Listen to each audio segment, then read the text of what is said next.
Diyos,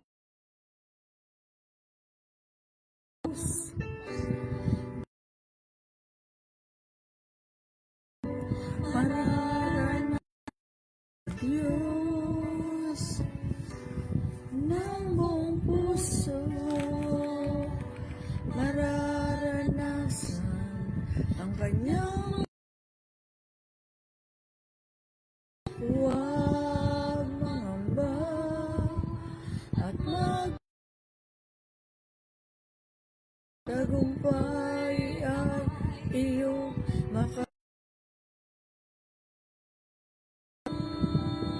Hallelujah.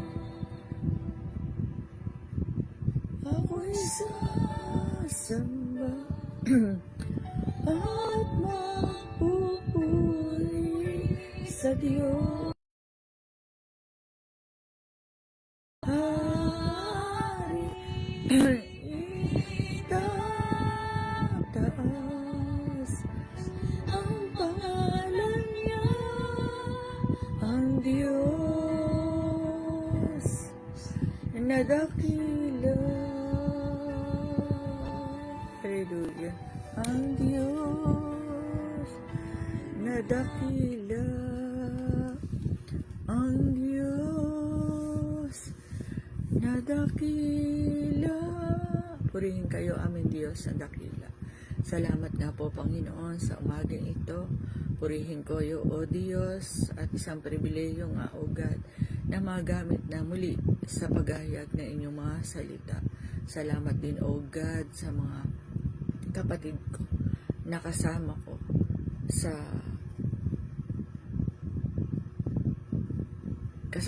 sa pakikinig ng salita ng Diyos sa umaga ito. Purihin po ang Diyos sa buhay ng bawat isa.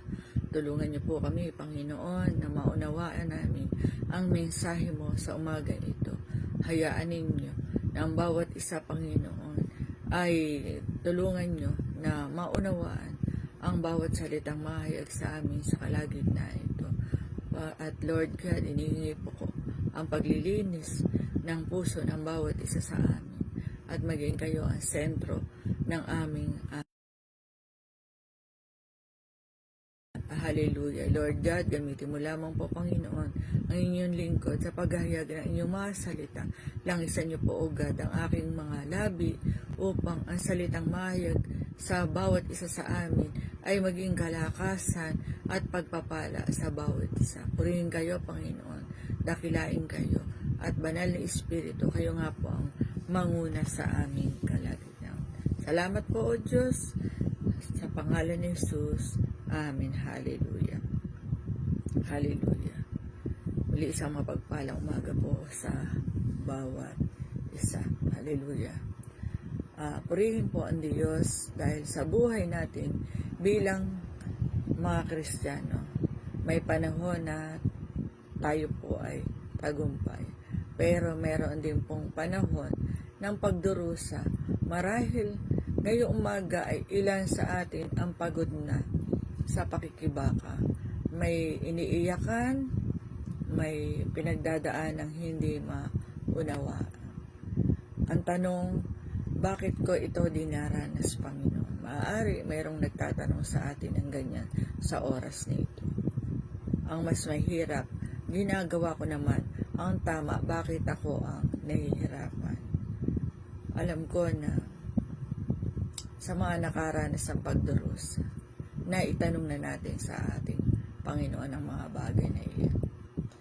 Maraming iniisip na kapag Kristiyano ka, puro pagpapala at kaginhawahan ang mararanasan mo. Pero sa Biblia ay nagsasabi ng kabaligtaran, ang pagdurusa ay bahagi ng ating buhay, pananampalataya. Ang layunin po ng mensahe natin sa oras nito ay upang ipakita sa atin na ang pagdurusa ay bahagi lamang ng tagumpay ng isang Kristiyano. At sa pamamagitan nito ay pinapadalisay lamang po tayo ng ating Diyos. At sinusubukan po kung gaano katatag ang ating pananampalataya sa Kanya. At Ang teksto nga pong ating pagbubulay-bulayan sa oras na ito,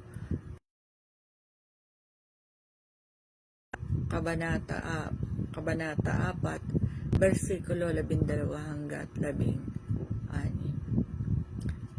Verse 12 lang po ang aking babasahin para po hindi po tayo magtagal. At ang title po ng ating pagbubulay-bulayan ay ang pagdurusa ng mga Kristiyano. Sabi po dito, mga minamahal, huwag ninyong pagtakhan ang matinding pagsubok na inyong dinaranas na para bang ito'y di pangkaraniwan. Hallelujah.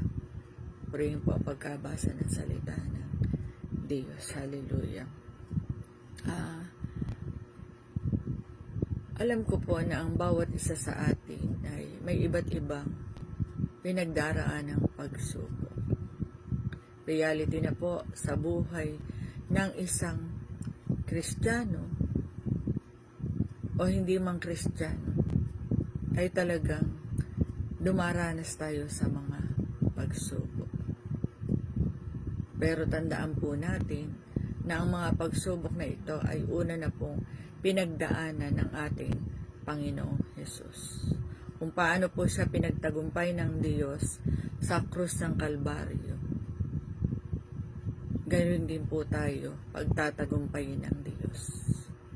At alam ko po na sa umagang ito, kagaya ko rin, kami po ay maraming pinagdaan ng pagsubok at until now, ay narin pa rin po kami sa stage of Panginoon. Dahil alam ko na hindi po siya natutulog.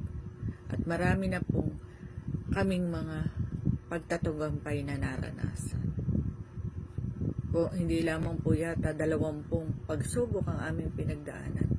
Pero never po kaming pinabayaan ng Diyos. Kaya sa umaga ito, hayaan natin na ang salita ng Diyos ang siyang magpaliwanag sa atin.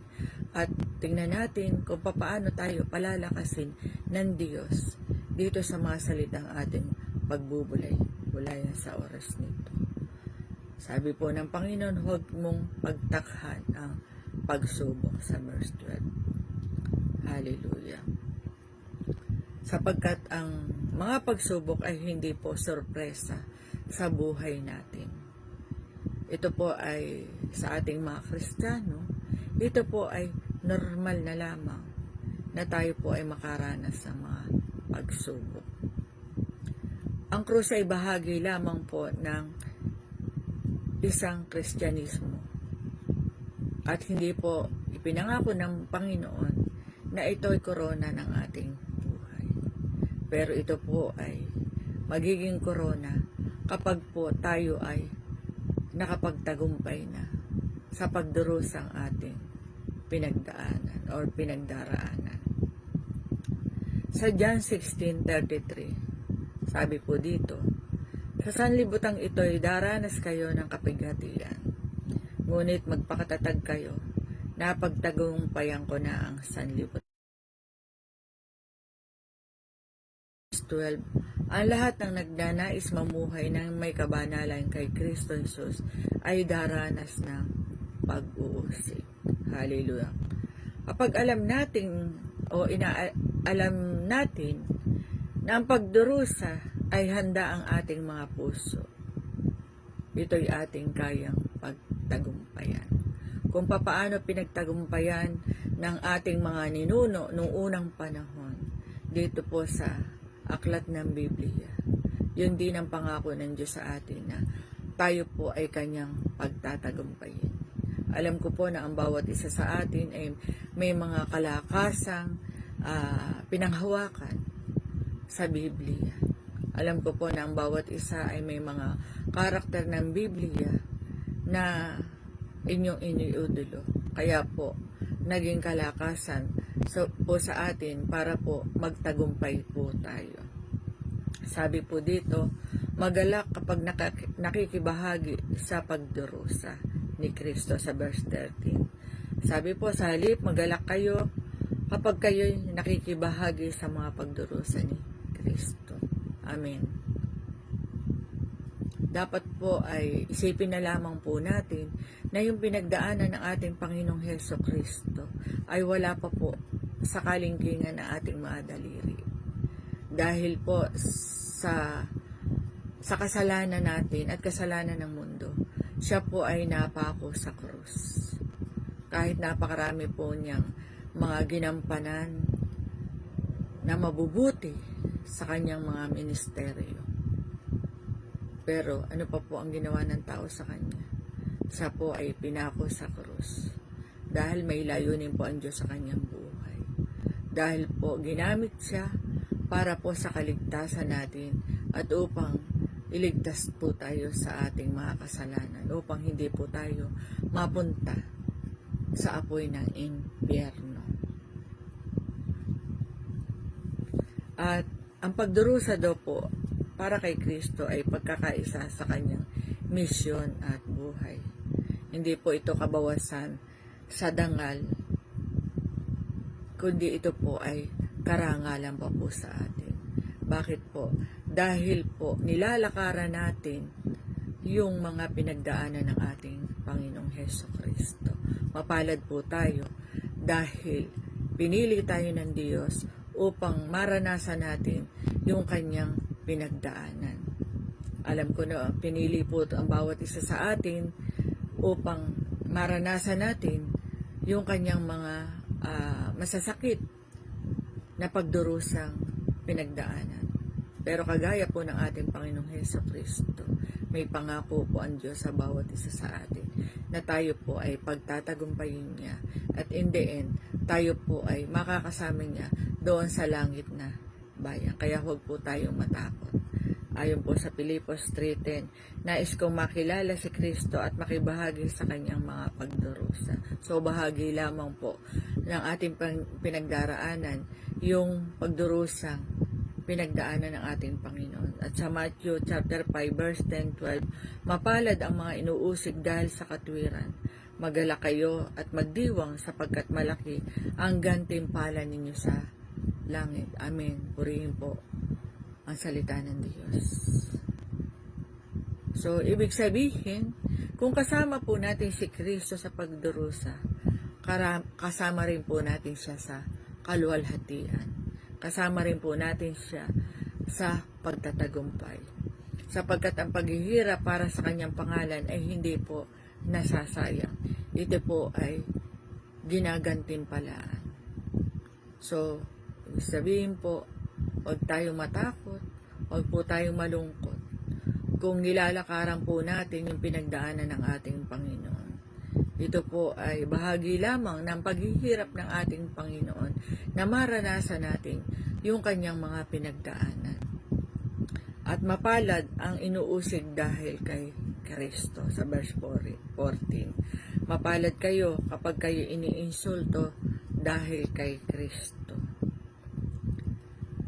Ang mga tao ay maaring mangutya, tumalikod o tumawa sa atin. Dahil sa pananampalataya mo, ako, tayong lahat, ang Diyos ay nagtatala ng lahat ng iyon sa atin. Sinasamahan tayo ng banal na Espiritu ng Diyos sa gitna ng bawat sakit na ating nararanasan. Sa Lucas 6:22-23, sabi po dito, mapalad kayo kapag kayo kinapuputan ng mga tao dahil sa anak ng tao. Ngayon ay hindi maihambing sa kaluwalhati ang mahahayag sa atin. Tandaan po natin na ang mga inuunsulto at inuusig ng tao ay pansamantala lamang. Sapagkat meron pong gantimpalang nakalaan ang Diyos sa bawat isang inuusig sa atin. Ito po ay ang buhay na walang hanggan. Magdusa bilang Kristiyano ay hindi po masama. Sabi po dito sa verse 15 and 16, wag lamang magdusa ang sino man sa inyo bilang mamamatay tao, magnanakaw o kriminal, Ngunit kung kayo'y magdusa dahil sa pagiging Kristiyano, huwag kayong mahiya. Hallelujah. Hindi lamang po sa paghihirap o hindi po lahat ng paghihirap ay banal. May ibang tao na nagdurusa dahil sa sariling kasalanan. So, may mga pagdurusa po na ang cause po nito ay kasalanan. Pero kung tapat kang sumusunod sa Diyos at ikaw man ay pinagtatawanan ng marami, tinatanggihan o sa unang Pedro, Kabanata 2, versikulo 11 hanggang 20. Kung kayo'y nagtitiis ng sakit dahil sa paggawa ng mabuti, ito'y kalugod-lugod sa Diyos. Sa Roma 8:17, tayo'y kasama niyang tagapagmana. Pumakibahagi tayo sa kanyang pagdurusa. Amen. Kaya huwag po tayong mahiya kung tayo man po ay pinagtatawanan ng tao nang dahil sa ating pananampalataya na nilalakaran ngayon. Yun po ay patunay na tayo ay para kay Kristo. Dahil nilalakaran lamang po natin kung ano yun pinagdaanan ng ating Panginoon. Mapalad po tayo na nakakaranas ng mga pinagdaanan ng ating Panginoon. Hallelujah. Sapagkat ang sabi po ng ating Panginoon, ang lahat ng pinili ko ay talagang may pangako siya na makakaranas tayo or gagantimpalaan tayo ng buhay na walang hanggang kasama natin siya doon sa langit na bayan. Kaya magpasalamat po tayo sa ating Panginoon na hindi po kalugihan na tayo po ay dumanas ng mga pag-uusig. Hindi po kalugihan na tayo po ay magdusa. Sapagkat po, ang pagdurusa ay isang layunin lamang po ng Diyos sa buhay ng bawat isa sa atin. Maaari po kagaya ni Jose sa Genesis chapter 37, nakaranas ng matinding pagdurusa at pag-uusig sa kanyang mga kapatid. Pinagtangkaan po siyang ihulog o patayin, inihulog po sa balon, hinango at ipinagbili sa mga Ismailita. Nung sa pakiwari po nila ay wala po silang mapapakinabangan kung ihulog nila ito sa balon. At dahil po doon sa layunin na iyon, siya po ay pinagbili, nakulong dahil nga po sa nagkagusto sa kanya yung asawa ni Potiphar. Siya po ay napunta sa bansang Ehipto dahil doon siya pinagbili ng mga mangangalakal.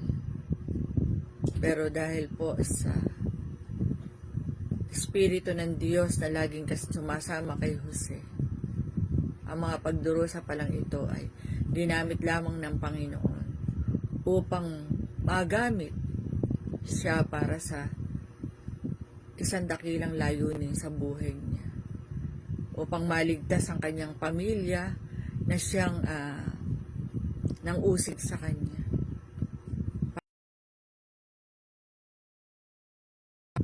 At ginamit siya sa lugar na iyon para po magligtas sa kanyang pamilya at sa karating bansa. Isipin po natin na ang bansang Ehipto, ito po yung nag-alipin sa kanila. Pero dahil nga po may purpose ang Diyos, ginamit lamang po pala ang pagdurusang ito upang magamit lamang po sa kaligtasan ng marami. Maging tayo din po, dumanas man po tayo ng pagdurusa. Pero in the end po pala, meron pong dakilang layunin lang pala ang Diyos sa ating mga buhay. Tayo po pala, alam ko po na ang bawat isa sa atin ay maraming pinagdaan ng pagdurusa. Ngunit ito po pala ay layunin lamang upang tayo ay magkaroon ng kaligtasan. Upang tayo magamit para po maging instrumento sa kaligtasan ng bawat mahihina. Kaya salamat po sa umaga ito. Alam ko po na ang bawat isa ay pinalakas ng kanyang mga salita. At tandaan po natin, ano ba yung dapat natin gawin? Tanggapin natin ang pagdurusa bilang bahagi ng ating pagtawag. Huwag itong katakutan, kundi yakapin ito ng may pananampalataya. Manalangin ng may pagtitiwala kapag tayo ay nahihirapan. Sapagkat ang pagdurusa ay nagkakataon upang lumalim ang tiwala natin sa ating Panginoon. Huwag mahiya na maging Kristo. Ikinahihiya ng iba yung pagiging isang Kristiyano. Pero ito po yung tunay na pananampalataya natin sa ating Panginoon. Kailangan po ipahayag natin na si Kristo ay kasama natin sa lahat ng pagsubok na ating pinagdaraanan. Magkaroon tayo ng pagpapalakasan sa bawat isa. Tulungan natin ang bawat kapatid natin na dumaranas sa mga pagsubok. Kaya mga kapatid, hallelujah, hindi po nasasayang yung mga pagdurusang ating pinagdaraanan. Magbibigay lamang po ako ng isang maikling patotoo sa aking buhay. Ako po ay dumanas din po ng matinding pagdurusa. Mga pang-uusig, mga nawalan po ng hanap buhay. 16 years po kaming may hanap buhay. Ang aking asawa naman po ay 33 years sa pagbabarko. Pero dumating po kami sa time na tinawag ng Diyos. Ako po ay 20 years po na dahil po sa sakit na leukemia, kaya po ako nakakilala sa Panginoon. At ngayon po ay 20 years na po akong survivor. Pinanghawakan ko po ang pananampalataya sa ating Panginoon. Kaya po kami ay nakapagtagumpay. Marami po kaming pinagdaan ng pagsubok. Maging ngayon po ay inalis kami sa aming lugar. Kagaya po ni Abraham, ang sabi po ng Panginoon sa akin, dadalihin kita, sa Hebrew 11:8-9. Sabi po ng Panginoon sa akin, noong time po ako ay dumaranas ng matinding anxiety at depression. Humingi po ako ng patnubay sa ating Panginoon. Sabi po ng Panginoon sa akin ay dadalhin kita sa lugar na kung saan kita gagamitin at pagpapalain. At salamat po sa Panginoon. Ngayon po ay medyo po kami ay ginagamit na sa salita ng Diyos, sa paghahayag ng salita ng Diyos. Mayroon po palang purpose ang Diyos sa aming mga buhay. Kaya po kami dinala sa lugar na kinalalagyan namin ngayon. From District 1. Ngayon po ay nandito po kami sa kami nagsisisi kung kami man po ay dumanas sa mga pagdurusa. Dahil po, mayroon po palang dakilang layunin ang Diyos sa aming mga buhay. Ako po ay nag-aral sa paaralan ng Biblia 24 to 2025. Noong pong April 27 po ako ay nakagraduate. Ngayon naman po ay ang aking asawa naman po ang kasalukuyan kami nanghihinayang, hindi po kami nagsisisi kung kami po ay dumanas ng pagsubok, sapagkat ito po pala isang way lamang ng Diyos para po kami ay magkaroon at maging patotoo sa nakakarami. At salamat po sa Panginoon. May dakilang layunin po ang Diyos sa bawat isa sa ating. Hallelujah. Kaya po, sa bawat pagsubok sa ating buhay, lagi po nating pasalamatan ng Diyos.